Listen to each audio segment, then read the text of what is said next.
Siksik sa mga bagong balita. Brigada Balita Nationwide. Brigada Balita Nationwide. Brigada Balita Headlines. Sa Brigada Balita Nationwide ngayong umaga, Pangulong Duterte pinatikos ng ilang progresibong grupo matapos pong maganap ang madugong raid sa Calabarzon. Ilan sa mga napatay sa madugong raid sa Calabarzon, kilalang mga aktivista. 10 karagdagang Pilipino tinamaan po ng COVID-19 sa abroad ayon sa DFA. Vice President Robredo hinimok ang publiko na panatilihin ang pag-obserba sa minimum health standards. Ilang senador pinaalalahanan ng gobyerno na sundin ang batas sa vaccine rollout. Pilipinas umaasang matatapos ang vaccination sa mga healthcare workers sa buwan ng Mayo. Ang grupo naman ng mga employer-suportadong panukala ng DOLE na lagyan ng maayos na ventilasyon ng mga workplace at pampublikong transportasyon. At UK parliamentarians na nawagan na mapalaya si Senadora Laila De Lima. Siksik sa mga bagong balita. Brigada Balita Nationwide. Magandang umaga Pilipinas, Metro at Mega Manila, Luzon, Visayas, Mindanao at sa buong mundo via live stream sa www.brigada.ph. Mula dito sa National Headquarters sa Makati City, ito ang Brigada Balita Nationwide sa umaga. Brigada Balita sa umaga. Pinakasariwa, pinakabagong mga balitang hatid ng buong puwersa ng Brigada News FM Philippines. Kasamang lakas ng Drive Max Plus Herbal Capsule at resistensya ng Power Cells Herbal Capsule. Araw ng Lunes mga kabrigada, Marso 8, 2021. Kami po ang inyong mga lingkod, Brigada Glenn Parungaw at Brigada Leo Navarro Malikdem. Brigada Balita. Mga kabrigada, isinisi po ng ilang progresibong grupo kay Pangulong Rodrigo Duterte ang mga madugong operasyon ng mga pulis sa Southern Tagalog nitong linggo na nagresulta ng pagkasawi ng 9 na aktivista at pagkakaaresto ng 6 na iba pa. Sinabi ho ng mga progresibong grupo sa joint meeting ng National Task Force at Regional Task Force to End Local Communist Armed Conflict in Northern Mindanao sa Cagayan de Oro City ay hinimok ng Pangulo ang mga tropa ng gobyerno na patayin ang mga hinihinalang rebelde at huwag nang isipin ang human rights. Iginit po ng bagong alyansang Makabayan o Bayan na dapat ay managot sina Pangulong Duterte at NTF-ELCAC spokesperson General Antonio Parlade sa pagpatay at pag-aresto sa mga aktivista. Pinatikos rin ng bayan ang tinawag nito bilang weaponization ng search warrants at ang pagtatanim umano ng ebidensya na ginagawa ng mga pulis para bigyan ng magandang rason ang kanilang mga aksyon. Sa isa namang tweet ay sinabi po ni Bayan Muna Party List Representative Carlos Zarate na maituturing ang mga madugong raid sa Southern Tagalog bilang pure terrorism na ginagamit ngayon para patahimikin ang mga kumokontra sa administrasyon. Brigada Balita Nationwide. Mga kabrigada, ibinunyag ng ilang progresibong grupo ang pagkakakilanlan ng mga napatay at naarestong individual mula sa mga madugong raid ng Philippine National Police sa Calabarzon. Sinabi ni Bayan Secretary General Renato Reyes na kabilang sa napatay ay si Bayan Cavite Coordinator Manny Asuncion na nabaril sa ulo. Inihag rin ni Reyes na naaresto sa operasyon si Bayan Laguna spokesperson Mags Camoral sa Defend Yulo Farmers Campaign Headquarters sa Cabuyao, Laguna. Kinilala naman ng grupong Pamantik KMU ang iba pang mga nasawi kabilang na sina Chay at Ariel Evangelista na mga miyembro ng ugnayan ng mamamayan laban sa pagwawasak ng kalikasan at kalupaan at sina Makmak Bacasno at Michael Greg Dasigaw ng Sikad D3 Kadamay, Montalban. Brigada Balita. Brigada Balita Nationwide. Coronavirus Disease 2019 News Update. Mga kabrigada, inanunsyo po ng Department of Foreign Affairs na naitala nito ang 10 na mga bagong kaso ng mga Pilipino sa abroad na tinamaan ng COVID-19 na dahilan po ng pag-akyat ng kabuang bilang nito sa 15,089. Sinabi ho ng DFA na umabot na rin ang death toll sa 1,038 kasama na po ang 5 bagong fatalities habang ang recoveries naman ay nananatiling nasa 9,526. Sa ngayon mga kabrigada ay mayroon pang 3,525 na aktibong kaso ang sumasailalim sa treatment o quarantine. Ang Middle East Africa naman ang nananatiling rehiyon na may pinakamaraming bilang po ng mga Pilipino na nagpositibo sa COVID-19 sa abroad matapos maitala doon ang 8,141 infections kabilang na ang 669 fatalities at 4,755 na mga recoveries. Brigada Balita Nationwide. Mga kabrigada, tanggap muna tayo ng report. Si Vice President Robredo hinimok ang publiko na panatilihin ang pag-obserba sa minimum health standards. Si Brigada Jen Bayot sa Balita. Brigada Jen, ibrigada mo. Brigada Live Report. Nanawagan si Vice President Leni Robredo sa publiko na patuloy sundin ang minimum health standards sa gitna ng mabilis na pagtaas ng mga kaso ng COVID-19 sa bansa. Ayon sa Vice Presidente, nakakatakot ang mga naitatalang kaso sa nakalipas na araw na umabot sa mahigit 3,000. Base sa obserbasyon ng pangalawang Pangulo, mayroong mga tao ang nagpakampante dahil sa nasa mahigit 1,000 lang noon ang naitatalang mga bagong kaso araw-araw. Matatandaan noong Sabado ay naitala ng bansa ang record high ng mga bagong kaso ng COVID-19 sa loob ng isang araw matapos ditong pumalo sa 3,439. Samantala, nakiusap naman si Robredo sa publiko na huwag magpakampante sa kabila ng pagdating ng mga bakuna sa bansa. Yan ang report. Hatid ng Guard C. Calcium Ascorbate, karawang healthy achieve sa Guard C. Ito sa Brigada John Bayot, Brigada News of Philippines, the Music News Authority. Brigada Balita Nationwide. Samantala, ilang senador pinaalalahan na naman ng gobyerno na sundin ang batas sa vaccine rollout. Si Brigada Lay Baguio sa Balita. Brigada Lay, ibrigada mo. Brigada Live Report. Umapila ang ilang senador sa pamahalaan na sundin at igalang ang sarili nitong guidelines ngayong nagpapatuloy ang paggulong ng vaccine rollout para labanan ang COVID-19 pandemic.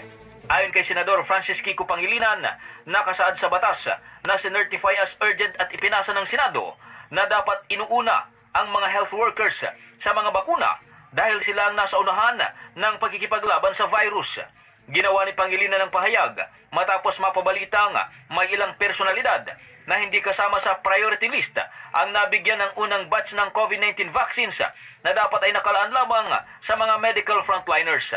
Dagdag pa ng mambabatas, hindi dapat baliwalain ng gobyerno ang pagsunod sa priority list, lalo pat mismong ang World Health Organization ang nagsabing baka makaapekto ito sa deliveries ng mga bakuna mula sa COVAX facility. Batay sa rekomendasyon ng WHO, kabilang sa mga priority groups na dapat unahin na mabigyan ng bakuna ay ang mga frontline healthcare workers, susundan ng mga senior citizen bago ang natitirang bilang ng populasyon. Yan ang report, katuwang ang NutriCleanse Herbal Capsule, Linis Chan, Sexy Chan. Para sa Brigada Balita Nationwide sa umaga, ito si Brigada Lay Baguio ng Brigada News FM, The Music and News Authority. Brigada Balita. Pilipinas, umaasang matatapos naman ang vaccination sa mga healthcare workers sa buwan ng Mayo. Si Brigada Ernie Napukaw sa Balita. Brigada Ernie, ibrigada mo. Brigada Live Report. Plano ng gobyerno na tapusin ang vaccination sa mga healthcare workers kontra COVID-19 sa Mayo at mapalawak ang inoculation program sa iba pang priority sectors sa Abril. Ayon kay Vaccine SAR Secretary Carlito Galvez Jr., paspasa na ang ginawang vaccination sa healthcare workers sa pamamagitan ng 1.1 million doses na supply ng Sinovac at AstraZeneca vaccines ng Pilipinas. Para ngayong linggo naman ay sinabi ni Galvez na magdideploy ang gobyerno ng 240,720 doses sa ilang priority areas.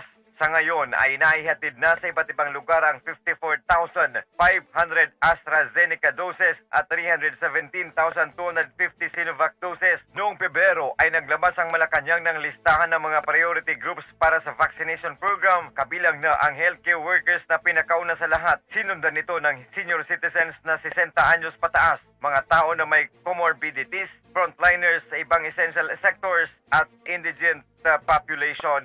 Yan ang report at ng Yamevit ang multivitamins ng batang lamang. Ito si Brigada Ernie Nepukam ng Brigada News FM Philippines, The Music and News Authority. Brigada Balita Nationwide. Mga kabrigada, nagpahayag ang Employers Confederation of the Philippines o ECOP ng suporta para sa mga bagong patakaran sa ventilasyon sa mga workplaces at pampublikong transportasyon na itinakda ng Department of Labor and Employment. Ayon kay ECOP President Sergio Ortiz Luis Jr., handa ang kanilang grupo na sumunod sa mga panuntunan kung hindi naman malaki ang kanilang gagastusin. Noong March 3 ay inilabas ng DOLE ang Department Order 224-21 na naglatag ng ilang panuntunan na kinabibilangan rin ng installation at paggamit ng mga exhaust fan sa mga indoor places. Minamandato sa mga bagong panuntunan ang ventilasyon sa air, rail, land at sea transport at ang iba pang measures para sa pagkakaroon o pagpapanatili ng magandang kalidad ng hangin sa mga workplaces at public transportation. Inirekomenda naman ng DOLE ang pag-maximize sa natural ventilation sa pamamagitan ng mga pintuan, bintana at iba pang mga openings. Sakaling kulang naman ang natural ventilation, ay kailangang maglaan ang mga employers at ang mga pampublikong transportasyon ng mechanical ventilation. Brigada Balita. At ang UK parliamentarians naman nanawagan na mapalaya si Senadora Leila De Lima. Si Brigada Maricar Sargan sa report. Brigada Maricar, ibrigada mo! Brigada Live Report. Nakakuha si Senator Leila De Lima ng suporta mula sa 27 miyembro ng UK Parliament na sumali sa maraming iba pa na nananawagan para sa kalayaan ng senadora sa gitna ng 4 na taon itong pagkakakulong. Sa isang pahayag, sinabi ng kampo ni De Lima na nagpadala ang UK parliamentarians ng sulat kay Philippine Ambassador to the United Kingdom, Antonio Lagdameo, noong March 1. Nakasaad sa sulat na sumasali ang UK parliamentarians sa panawagan ng maraming iba pa para sa agarang pagpapalaya kay De Lima. Sinabi rin ng grupo na dapat matigil na ang patuloy na pagkasira ng democratic freedom sa Pilipinas. Matatandaan na nakulong si De Lima noong February 2017 dahil sa pagkakasangkot umano nito sa illegal na droga sa loob ng New Bilibid Prison noong panahon niya bilang Justice Secretary. Noong nakaraang buwan lang, ibinasura ng korte ang isa sa mga kasong kinakaharap ng senadora at ng isang Jose Adrian Dera matapos ang pag-aproba sa Demurrer 2 evidence. Yan ang report hatid ng Drive Max Adult Herbal Capsule. Tatagal ka. Ito si Brigada Maricar Sargan ng Brigada News FM Philippines, The Music and News Authority. Brigada Balita. Brigada Balita. Brigada Worldwide COVID-19 News Update. Brigada Worldwide COVID-19 News Update. Mga kabrigada, pumalo na po sa mahigit 116.7 million ang bilang po ng mga naitalang COVID-19 cases sa buong mundo. Base po ito sa datos ng Johns Hopkins University. Naitala rin ng institusyon ang nasa mahigit 2.5 million death toll at mahigit 66 million recoveries. Nangunguna pa rin sa buong mundo ang US na nagtala na po ng mahigit 28.9 million na mga kaso. Nasa ikalawang pwesto naman ang India na nakapagrehistro na ng 11.2 million infections.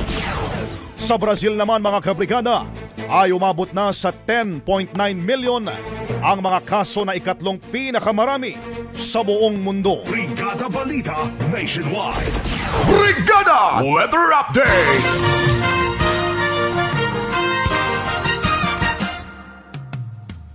Mga kabrigada, walang namomonitor ang pag-asa na anumang panibagong sama ng panahon na maaari pong makaapekto sa bansa ngayong Lunes. Ayon sa pag-asa, patuloy na makakaapekto ang easterly sa eastern section ng buong bansa. Sinabi ng Weather Bureau na magiging maaliwalas at maalinsangan ang panahon sa Metro Manila at sa nalalabing bahagi po ng bansa. Pero ayon sa pag-asa, maganda man ang panahon ay posible pa rin ang pulupulong pag-ulan dahil sa epekto ng localized thunderstorms. Samantala, inaasahan naman na maglalaro sa 22.6 hanggang 32.8 degrees Celsius ang magiging temperatura sa Kamaynilaan ngayong araw. Brigada Balita.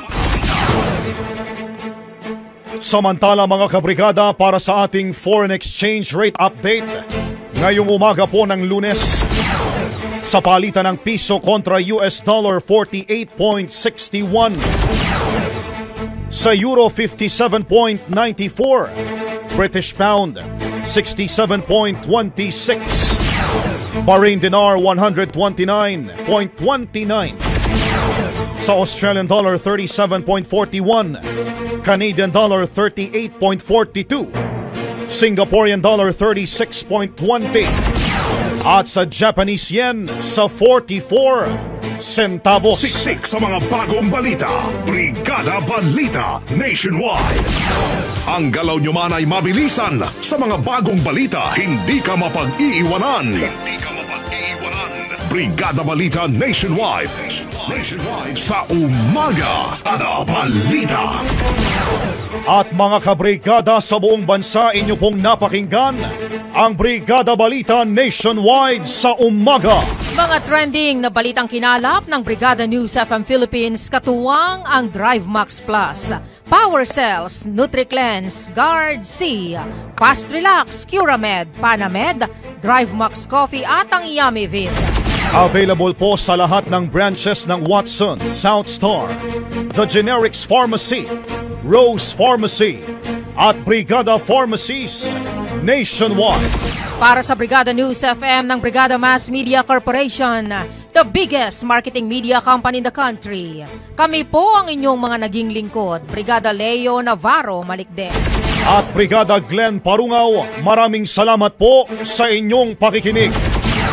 Mula dito sa National Headquarters sa Makati City, ito ang Brigada News FM, the Music and News Authority. Brigada Balita Nationwide.